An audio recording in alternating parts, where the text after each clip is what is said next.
I got a question the other day about sepsis.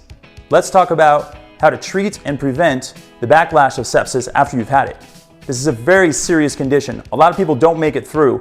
I had a friend recently have I think he had an appendectomy several months ago, and he ended up developing sepsis because of doctor negligence, which really makes me angry because that happens every single day and it's underreported and it's not talked about enough, and doctors are not held liable for some of their actions. And I'm not saying doctors are bad. I have friends who are doctors, I have clients who are doctors, and there is a time and place for them. But they need to be very careful about how they're treating people and what they're doing to people and what they're leaving behind. And sepsis is one of those conditions you do not want to have, and you do not want it left behind. I actually lost a friend to it back in 2016 when she had some kind of stomach condition, and she went in for a routine checkup at the doctor's. They put her in the hospital and she died overnight because she went into septic shock. That is very serious and it is very scary. Here's the bottom line. Your body develops a really bad infection and your immunity gets plummeted into the ground. And sometimes you fill up with fluid and sometimes you have all these secondary conditions that happen and you pass out and bad things start to happen. And if you go into septic shock, you're going to be really close to passing away, and we don't want that to happen. Not to you, not to anybody else. All that being said, one of the best ways to prevent it from happening obviously is eating clean and exercising regularly, boosting your immune system, and all these other things. But if you happen to get it and you make it through, sometimes you have this unbelievable amount of fatigue and you have inflammation and you have sore joints and you have sore muscles and you have weakness and you don't want to do anything, and sometimes you gain weight. And other times you lose a ton of weight. It's one of those tricky things. But here's what I suggest you do if you get sepsis and you make it through the other side.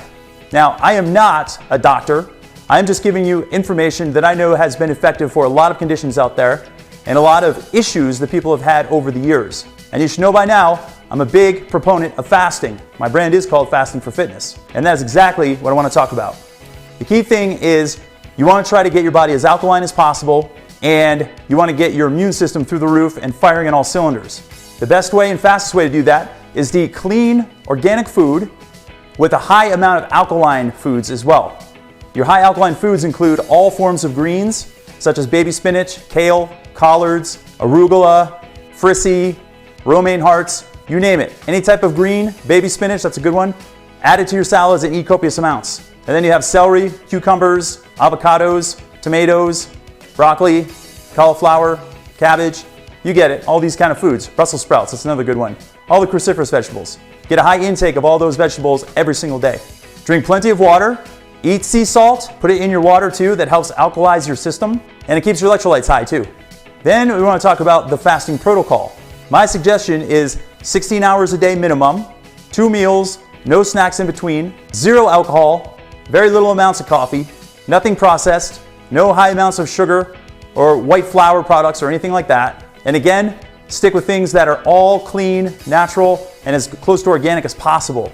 And follow a balanced diet, a balance of protein, carbs, and fat. Eat a high amount of fiber, get plenty of prebiotic and probiotic foods in your diet, which is going to improve your gut health, which in turn is going to help you break down food better and digest foods better, the key ones that you want to eat. The good sources of prebiotics and probiotics include bananas, edamame, asparagus, artichokes, oatmeal, kimchi, sauerkraut, tempeh, kombucha. Add all those foods and beverages into your diet on a regular basis. In addition to fasting for 16 hours a day and having 2 meals, also once a month do a longer periodic extended fast. I would suggest 48 hours minimum, and then eventually when you get used to that, increase it to 3 days and then increase it to 4 days. Once you hit about 40 to 48 hours, your body goes into autophagy, where your body starts breaking down all the bad cells that cause disruption in your system. It feeds off of those for energy. This in turn boosts your immune system, it helps reduce inflammation, boosts your brain health, and it actually boosts your energy levels. The bottom line is your body has time to regenerate and remodel. Then when you break your fast, have something small just to get your digestive system going again. And then about 2 hours later, have a medium-sized meal. And make sure both of those meals have some good prebiotics and probiotics in them. And when you eat that meal, you have a massive stem cell dump go on in your body. A lot of people spend $20,000 to $30,000 multiple times to get stem cell treatment done. But you can do it naturally by fasting.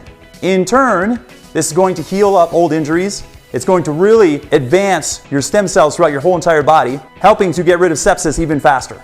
To put this all into perspective, fast for 16 hours a day, 2 meals a day, no snacks in between, drink a lot of water, have some sea salt, eat a lot of clean foods, alkaline foods, prebiotics and probiotics, Make sure your meals are balanced, protein, carbs, and fat, good sources of all of those. And then once a month, do a longer extended fast, 2 to 5 days. Follow that pattern for about 3 months and watch what happens. I'm not gonna say that you'll magically heal and I'm gonna guarantee anything because I won't, but I do know that there's a lot of power behind fasting and eating clean and following that strategy that I just recommended. In fact, that'll work not only for sepsis, but a lot of other conditions as well. That's it. Give that a spin. Let me know if you have any questions or comments, and make sure to like and share this video and pass it out to all your friends and family members. Also, make sure to hit that little yellow indicator button to get informed every time I post a video, and make sure to subscribe to my channel if you haven't done so yet. This is Kevin David Rail reporting live.